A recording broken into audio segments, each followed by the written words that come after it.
자, 아람이 어느 순간 이스라엘을 공격해 들어왔습니다.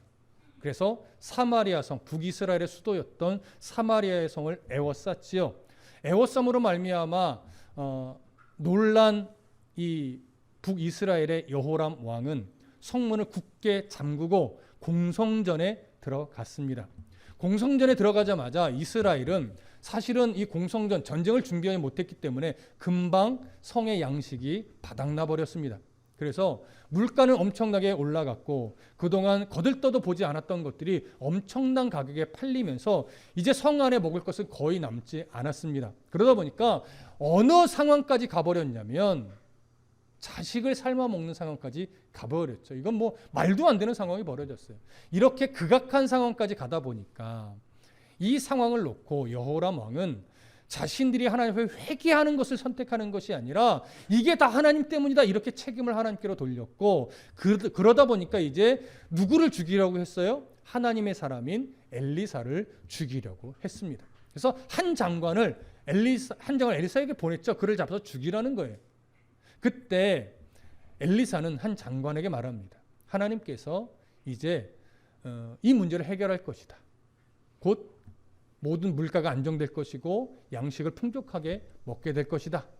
그랬더니 그 말을 들었던 한 장관이 비웃으면서 하나님이 하늘의 문을 여신들 이런 일이 가능하겠느냐라고 하면서 하나님의 능력을 부정하고 오히려 하나님의 말씀을 업신여겼습니다. 그때 엘리사가 그 한 장관에게 선포했죠. 네가 두 눈으로 하나님의 말씀이 성취된 것을 볼 것이다. 그러나 너는 그 양식을 먹지 못하게 될 것이다. 이렇게 엘리사가 선포를 했습니다. 그리고 나서 이제 하나님의 말씀이 어떻게 성취되는지 오늘 본문을 통해서 우리는 확인하게 됩니다. 자, 3절부터 5절까지 다시 한번 읽겠습니다. 3절부터 5절입니다. 시작. 성문 어귀에 나병 환자 네 사람이 있더니 그 친구에게 서로 말하되 우리가 어찌하여 여기 앉아서 죽기를 기다리랴. 만일 우리가 성읍으로 가자고 말한다면 성읍에는 굶주림이 있으니 우리가 거기서 죽을 것이요 만일 우리가 여기 머무르면 역시 우리가 죽을 것이라.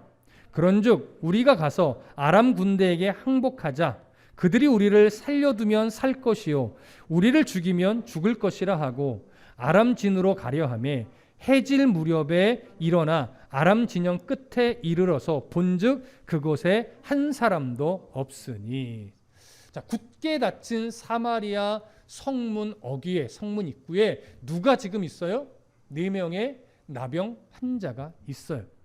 여러분 아시다시피 이스라엘 문화 속에서 나병 환자는 사회 속에 들어와서 함께 살지 못합니다. 격리돼서 성 밖으로 나가 격리된 생활을 하죠.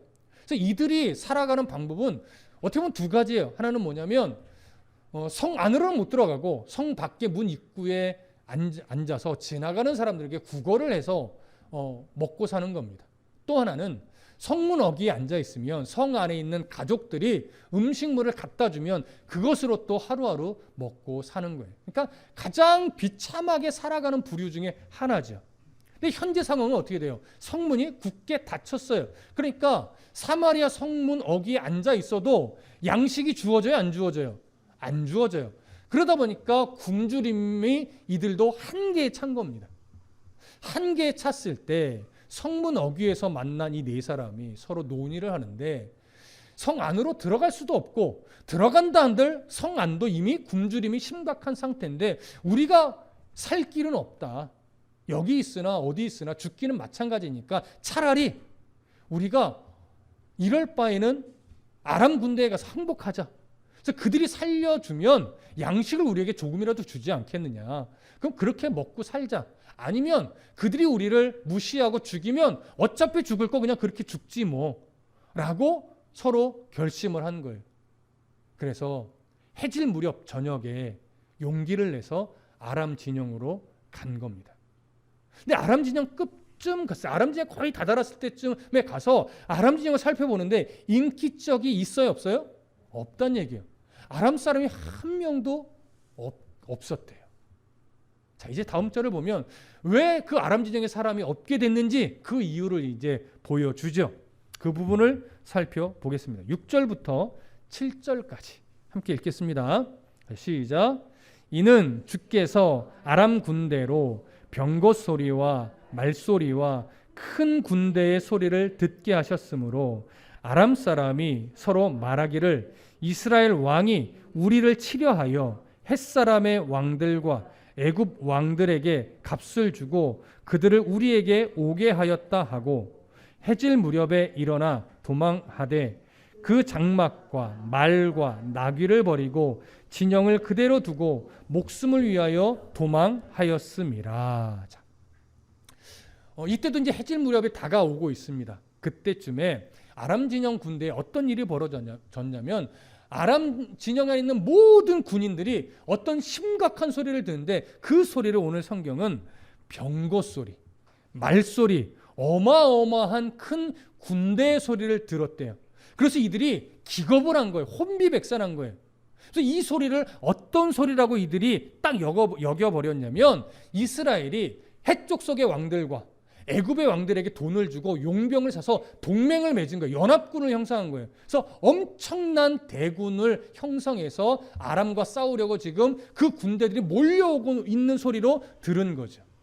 그렇게 이들은 여겨버렸어요. 당시에 이 당시에 어마어마한 대군을 몰고 올 수 있는 것은요, 사실 두 나라밖에 없었다라고 합니다. 기록을 보면 해쪽 속과 애굽. 근데 이 두 나라가 이스라엘과 연합했으면요, 아람은 아무리 세다 하더라도 이길 방법이 없어요. 군인의 숫자로도 이길 수 없고 화력으로도 이길 수 없어요. 이것을 너무나 잘 알고 있기 때문에 아람의 군대가 그들도 엄청난 군사력을 가지고 왔음에도 불구하고 해쪽 속과 애굽 쪽 속의 이 연합군을 상대할 수 없다는 걸 너무나 잘 알아요. 그래서 그 소리를 듣고 이건 대군의 소리다. 해쪽 속과 애굽 쪽 속의 왕들이 이스라엘과 연합하여 동맹을 맺어 연합군을 형성했으니 우리는 살아남을 수 없다. 방법은 하나다. 도망가는 것밖에 없다. 라고 여기면서 모든 장군을 비롯해서 일본 병사들까지 이 소리에 혼비백산해서 모든 것을 놓고 도망가는데요. 도망갈 때 불편한 모든 것을 다 벗어던져요. 가면서 장막, 말, 병거 이런 것들은 당연히 놓고 가는 거고 옷에 걸쳤던 것도 도망가다 보면 불편하잖아요. 도망가면서 다 벗어던지는 거예요.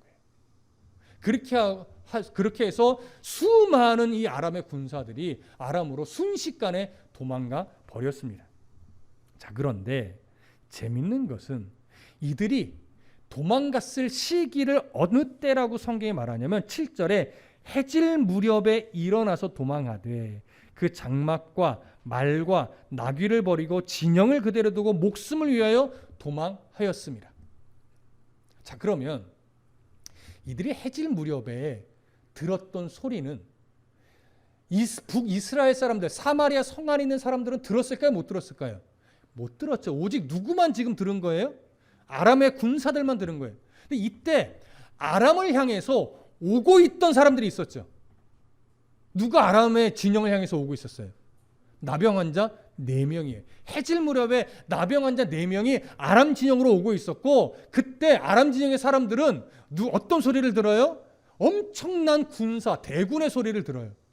자, 우연의 일치일 수도 있겠죠. 그러나 하나님은 4명의 나병 환자, 그들의 애끓는 안타까운 발걸음 소리를 이 아람 진영의 군사들에게 어떤 소리로 바꿔놓으셨을까요? 어마어마한 군대, 연합군의 소리로 바꿔놓으신 거죠. 물론 그들의 발소리가 진짜 그렇게 들렸다는 건 아니겠죠. 그러나 아람 진영의 군사들에게서만큼은 하나님께서 마치 하늘의 군사를 보내듯이 엄청난 대군의 소리를 듣게 만드시고 그들의 판단력을 흐리게 만들어서 혼비백산하여 앞뒤 재지 않고 무조건 도망가게끔 만들어 놓으신 겁니다. 그래서 어찌 보면 이 4명의 발자국 소리를 하나님께서 그렇게 바꿔놓으셨다라고도 감히 말할 수 있는 거예요. 여러분, 우리는 우리의 삶을 보면 사실 참 보잘것없습니다. 우리 한 사람의 삶이 얼마만큼의 큰 영향력을 끼칠 것이며 우리의 한 사람의 삶이 얼마나 고귀하다고 말할 수 있겠습니까? 그러나 하나님께서는요, 그 연약하고 보잘것없는 우리 한 사람 한 사람의 삶의 흔적을 하나님이 사용하시면 때로는 누군가에게 어마어마한 큰 군대의 소리처럼 들리게도 하시는 거예요. 여러분, 내가 큰 군대는 아니죠. 그러나 하나님의 손에 딱 붙들리면요, 여러분 한 사람의 인생의 흔적, 그 한 흔적을 때로는 누군가에게 어마어마한 영향력을 끼치는 그런 놀라운 하나님께서 사용하시는 그런 놀라운 흔적도 될 수 있다는 거 명심하십시오. 나병 환자 4명의 발걸음 소리가 뭐 얼마나 의미 있고 얼마나 가치 있겠습니까? 하지만 하나님이 그들의 발걸음을 사용하시니까 아람의 군대를 몰아내는 역사도 일으키시는 거예요. 이게 하나님이 일하시는 방법이에요. 우리가 그 하나님의 일하심을 빨리 볼 수 있는 영적인 눈이 열려야 될 것입니다. 그러면 사실은 두려울 게 없어지죠. 두려울 게. 자, 어찌됐든 이렇게 하나님은 감히 우리가 생각할 수 없는 방법을 사용하셔서 아람의 군대를 몰아내셨어요. 자, 그러고 나서 이제 나병 환자들이 그 장면을 먼저 목도하게 됩니다. 7장 8절을 보실까요? 함께 읽습니다. 시작.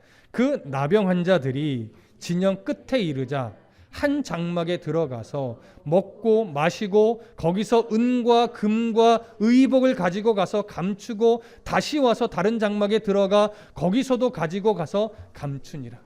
자, 지금 나병 환자들은요, 굶어 죽기 일보 직전이에요.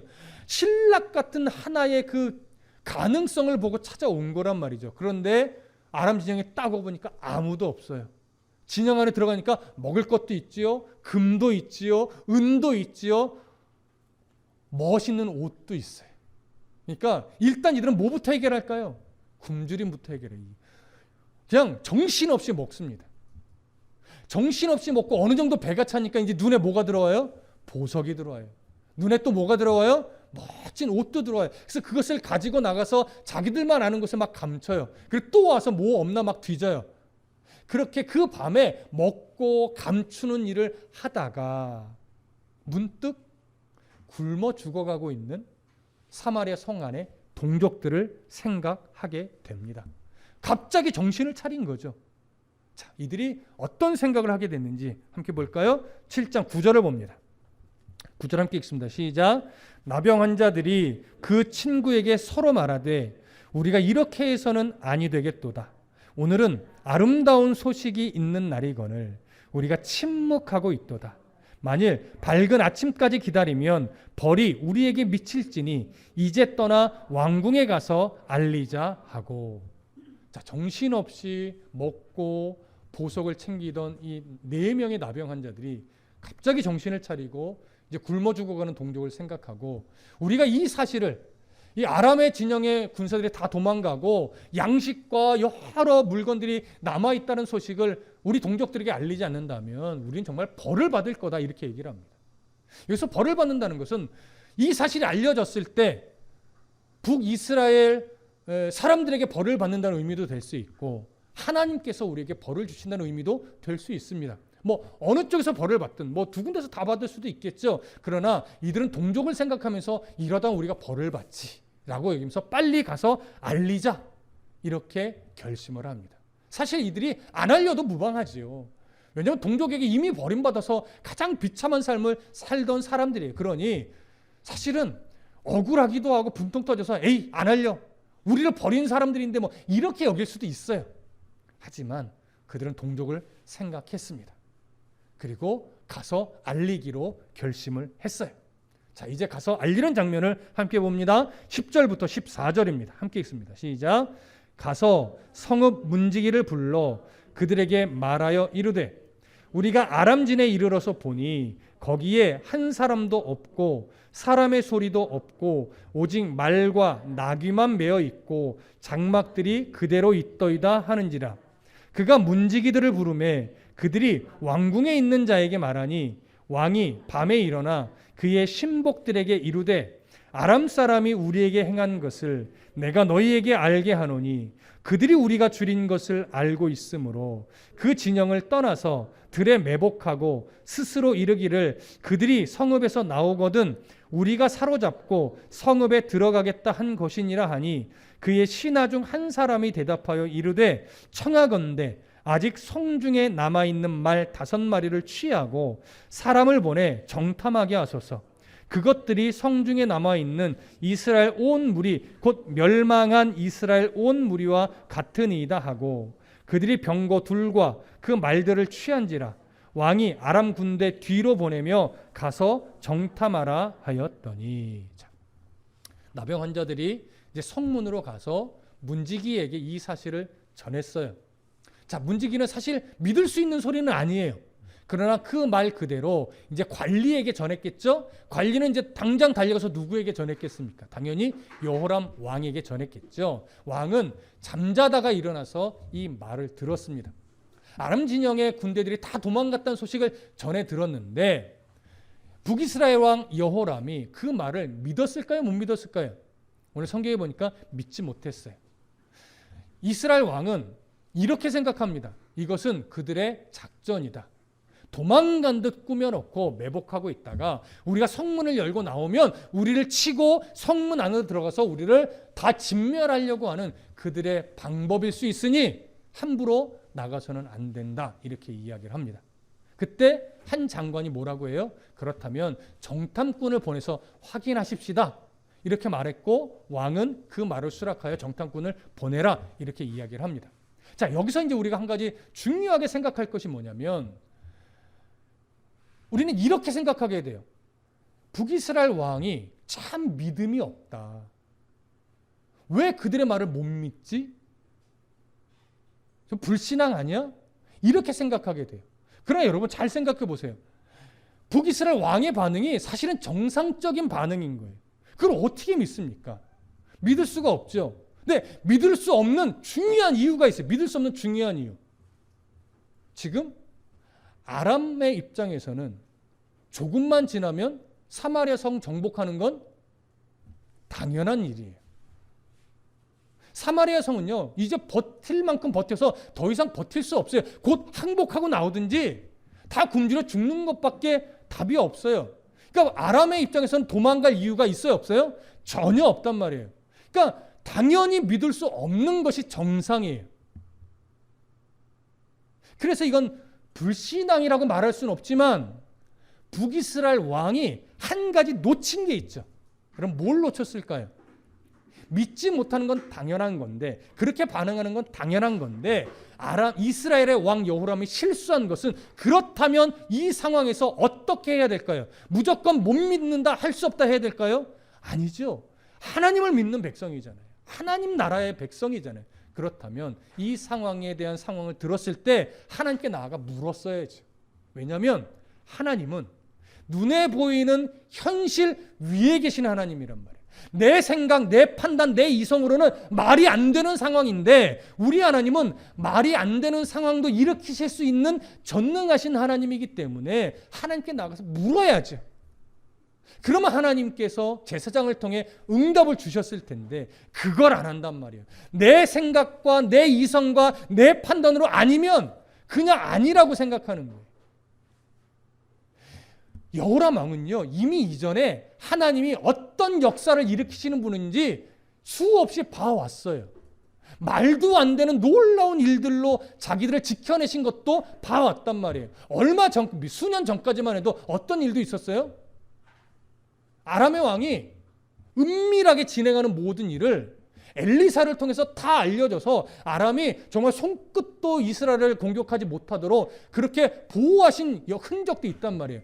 그런 역사의 흔적들을 경험해 봤다면 지금 이런 말이 들어왔을 때 내 판단과 내 이성으로는 말이 안 되지만 있을 수 없는 일이지만 하나님은 그 이전에 얼마든지 놀라운 역사를 일으켜 오셨던 분이니 그럴 수도 있겠다. 그러니 하나님께 나아가서 물었다면 하나님이 그런 이스라엘의 왕을 칭찬하시면서 이 상황을 아름답게 정리해 주셨을 겁니다.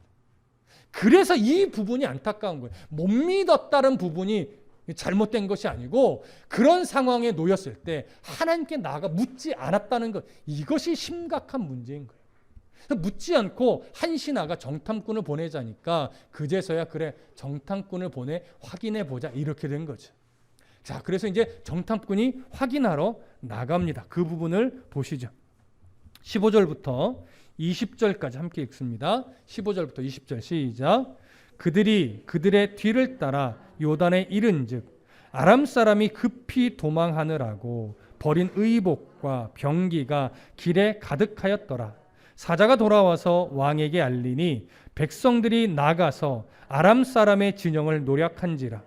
이에 고운 밀가루 한 스아에 한 세겔이 되고 보리 두 스아가 한 세겔이 되니 여호와의 말씀과 같이 되었고 왕이 그의 손에 의지하였던 그의 장관을 세워 성문을 지키게 하였더니 백성이 성문에서 그를 밟음에 하나님의 사람의 말대로 죽었으니 곧 왕이 내려왔을 때에 그가 말한 대로라. 하나님의 사람이 왕에게 말한 바와 같으니 이르기를 내일 이맘때에 사마리아 성문에서 보리 두 수아를 한 세겔로 매매하고 고운 밀가루 한 스아를 한 세겔로 매매하리라 한즉 그때에 이 장관이 하나님의 사람에게 대답하여 이르되 여호와께서 하늘에 창을 내신들 어찌 이 일이 있으랴 하매 대답하기를 네가 네 눈으로 보리라 그러나 그것을 먹지는 못하리라 하였더니 그의 장관에게 그대로 이루어졌으니 곧 백성이 성문에서 그를 밟음에 죽었더라. 자, 정탐꾼들이 아람 진영으로 가서 보니 정말로 아무도 없었습니다. 네, 15절에 보면요 이렇게 표현해요. 그들이, 정탐꾼들을 말하는 거죠. 그들이 그들의 뒤를 따라, 이것은 뭐냐면 아람 군대가 이동하는 흔적을 따라 이런 의미예요. 흔적을 따라 어디까지 갔대요? 요단에 갔대요. 그러니까 이들은, 정탐꾼들은 흔적을 잘 보는 사람들이기 때문에 이들이 어떤 경로를 어떻게 이동했는가를 흔적을 보고 따라간 거예요. 따라가다 보니까 어디까지 가게 된 거예요? 요단 강가까지 가게 된 거예요. 그런데 요단 강가까지 가면서 보니까 가는 길목에 뭐가 수없이 있대요? 아람 사람이 급히 도망하느라고 버린 의복과 병기가 길에 가득했대요. 이게 무슨 말입니까? 진짜로 아주 급박하게 도망갈 흔적들이 가득 널렸다라고 하는 거예요. 그러니까 길목에 이런 것들이 있다는 건 뭐냐면 일단 뭐 진영에 있던 것은 다 내버려 둔 것이고 도망가는데 보니까 막 칼, 뭐 이렇게 의복들, 군복들 뭐 이런 것들이 너무 불편한 거예요. 지금 한시가 급한데 그들의 입장에서 도망가는 중에 막 칼 버리고 뭐 띠 버리고 뭐 버리고 뭐 모자 버리면서 갔다는 거예요. 그러니까 이들이 얼마나 정신 못 차리고 그냥 도망가는 일에 집중했는지 우리가 여기서 알 수 있는 거죠. 이 상황을 정탐꾼들이 성 안으로 들어가서 왕에게 보고를 했습니다. 근데 보고를 하자마자 이미 백성들에게 이 소문이 전해졌을까 안 전해졌을까요? 다 전해진 거예요. 그랬더니 백성들이 그 즉시로 뭐 왕의 명령이 떨어지고 말고가 없어요. 왜? 이미 거의 죽을 위기에 놓여 있거든요. 성 밖으로 나가서 아람 진영을 약탈합니다. 노략합니다. 그냥 있는 닥치는 대로 먹고 닥치는 대로 취해서 막 가져가는 거예요. 그러니까 지금 성문에 사람들이 지금 완전히 몰려서 말하면 난리가 난 거죠. 난리가 났어요. 이 소식을 왕이 듣습니다. 들으니까 어쨌든 이 소동은 지금 정리를 해야 되니까 한 장관을 책임자로 보내요. 네가 가서 좀 정리를 해라 상황을. 근데 그 장관이 누구냐? 바로 하루 이틀 전에 엘리사를 죽이라고 보냈던 장관이에요. 그 장관이 엘리사에게 말을 할 때 하나님께서 모든 상황을 정리할 것이다 했더니 그 말을 믿지 않고 비웃었죠. 하나님의 말씀을 비웃었던 그 장관이에요. 그래서 그 장관이 상황을 정리하러 성문 앞에 나갔는데 성문 앞에 몰려든 그 사람들에 의해 밟혀서 죽었어요. 여러분 이것이 일반적인 상황입니까? 아니에요. 일반적으로 일어날 수 없는 상황이에요. 그런데 이렇게 참으로 어이없이 그 장관이 죽습니다. 그래서 성경이 강조하는 것이 뭐예요? 하나님이 말씀하신 대로 되었더라 이거예요. 그래서 몇 차례 강조를 하는데 강조한 내용이 그거죠. 이 일로 말미암아 양식이 생겼고 성문도 이제 활짝 열렸기 때문에 경제적으로 안정이 됐어요. 물가가 안정이 된 거예요. 그래서 물가가 안정되었는데 이것이 하나님의 말씀대로 되었다. 이것을 하나 강조했고 어처구니 없이 성문에서 백성들의 발걸음, 이렇게 몰려든 백성들에 의해 밟혀 죽었다. 그 장관이. 그런데 이것도 하나님이 말씀하신 대로 되었다 하면서 지금 뭘 계속 강조하냐면 하나님이 말씀하신 대로 되었다라고 하는 사실을 계속해서 강조하고 있는 겁니다. 여러분, 오늘 성경 그렇게 하나님의 말씀대로 아람이 도망갔고 하나님의 말씀대로 경제가 물가가 안정이 됐고 하나님의 말씀대로 그 하나님의 말씀을 비웃었던 장관이 죽었다라고 하는 것으로 이 상황을 정리합니다. 그렇다면 성경이 말하고 싶은 건 뭐예요? 하나님의 말씀대로 되었다라고 하는 것이죠. 무엇을 우리에게 보여주고 싶은 걸까요? 현실, 상황, 얼마든지 우리의 이성으로, 우리의 판단으로 말도 안 되는 일은 일어날 수 있습니다. 중요한 건 우리 하나님은 그런 상황 속에 우리를 버려두시는 분은 아니다라고 하는 거예요. 정말로 이해할 수 없는 상황들, 정말로 말도 안 되는 기가 막힐 웅덩이에 빠진 것 같은 상황들이 내 앞에 놓인다 할지라도 우리는 무엇을 기억해야 하냐면 그 이전에 하나님이 우리에게 어떤 은혜를 베풀어 오셨는가, 하나님 나를 그동안 어떻게 인도하셨으며 어떻게 지켜오셨는가, 이걸 생각할 수 있어야 돼요. 여호람 왕이 바로 그걸 생각 못했던 왕이에요. 이전에는 은혜 받아서 감사합니다 했는데 조금 지나면 우리는 자꾸 그 은혜를 잊어버려요. 그리고 다른 말도 안 되는 상황이 벌어지면 그 이전에 내게 역사하셨던 그 하나님이 지금도 지켜내실 것이라는 것을 믿고 의연해지는 것이 아니라 역시 또 불안해요. 역시 또 걱정에 사로잡혀요. 그러니까 우리 하나님이 여전히 나와 함께 한다는 사실을 우리는 자꾸 놓치는 거죠. 그래서 오전에도 그런 말씀 드렸죠. 우리에게 필요한 가장 우선의 기도는 나와 동행하는 하나님을 잊어버리지 않게 해달라는 기도를 먼저 하셔야 된다. 내게 역사하셨던 하나님은 지금도 여전히 역사하신다는 것을 내가 늘 느끼며 살아갈 수 있도록 해달라고, 그 하나님을 잊지 않게 해달라고 이 기도를 먼저 하셔야 된다. 여호람 왕이 지금 그걸 못한 왕이에요. 현실은요, 여호람 왕의 판단이 맞아요.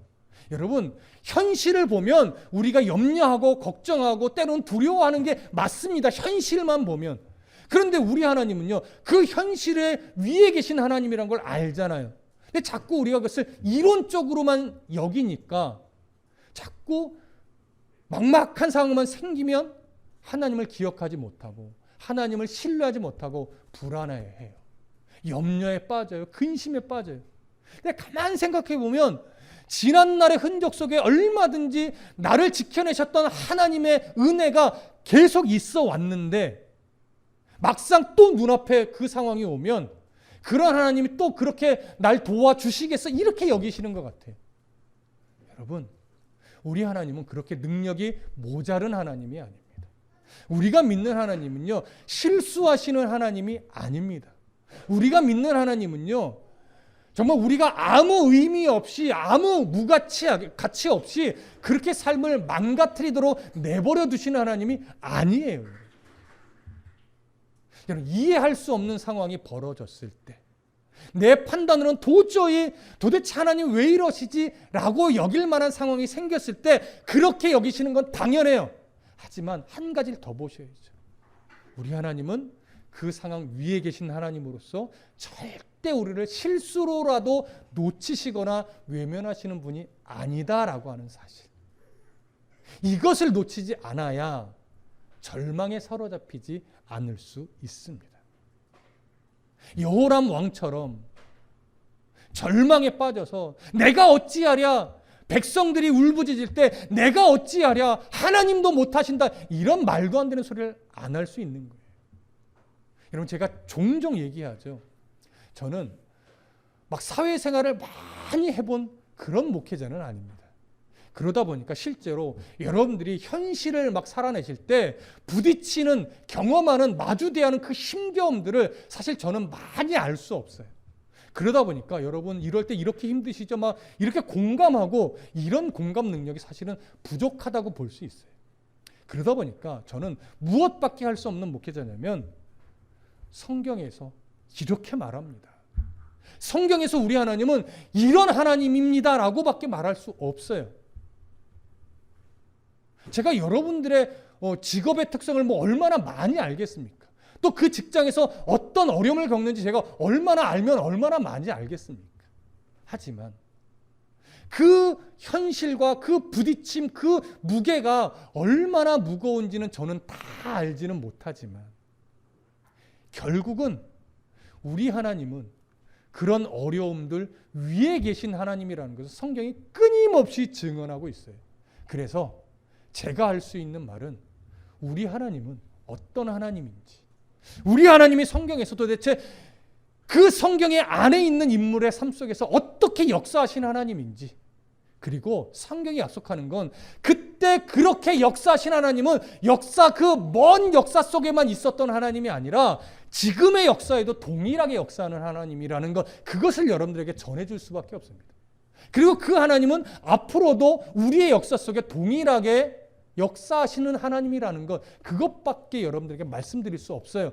그것을 여러분들이 아멘으로 받고, 그렇다면 내가 지금 내 눈앞에 있는 이 답답한 현실 속에 지지 말고 그 하나님을 신뢰함으로 하나님이 풀어내실 그 방법을 기대하면서, 나는 도대체 방법이 없다라고 여기지만 하나님은 얼마든지 나병 자의 발걸음 소리를 통해서도 아람의 그 군대를 도망가게 하셨던 그 하나님은 얼마든지 내가 예상치 못한 방법으로 내 삶을 이끌어 갈 것을 우리가 신뢰하는 것밖에 여러분 답이 없어요. 그 하나님을 믿어야죠. 그 하나님을 믿지 못하면 우리의 신앙은 의미가 없어요, 여러분. 교회 나오는 이유가 없다고요. 그 하나님이 오늘도 우리에게 말씀합니다. 나는 4명의 나병 환자 발걸음 소리를 큰 군대의 소리로도 바꿔내는 자다. 두려워하지 말라는 거죠. 여러분, 지금 어떤 무거움을 갖고 계십니까? 어떤 답답함을 갖고 계십니까? 어떤 말도 안 되는 상황 앞에 지금 마주하고 있으십니까? 저는 여러분들에게 답을 드릴 수 없지만 담대하게 제가 드리는 말씀은 우리 하나님은 전능한 하나님입니다. 해질 무렵에 4명의 나병 환자의 발걸음을 아람 군대가 도망갈 수밖에 없는 큰 군대의 소리로도 만드시는 하나님입니다. 그 하나님을 신뢰합시다. 그 하나님을 지금 내 안에 답답함을 해결해 주실 수 있는 그 하나님이니 내 기대대로 해결이 안 된다고 해서 전전긍긍하지 마시고 하나님의 때에 하나님의 방법으로 하나님 모든 걸 정리해 가실 겁니다. 그 하나님이 그렇게 풀어 가실 때까지 내 판단을 좀 유보하시고 전적으로 하나님을 신뢰하며 그 하나님을 의탁하는 그런 믿음의 사람이 되시기를 간절히 소망하고 축복합니다. 기도하겠습니다. 사랑의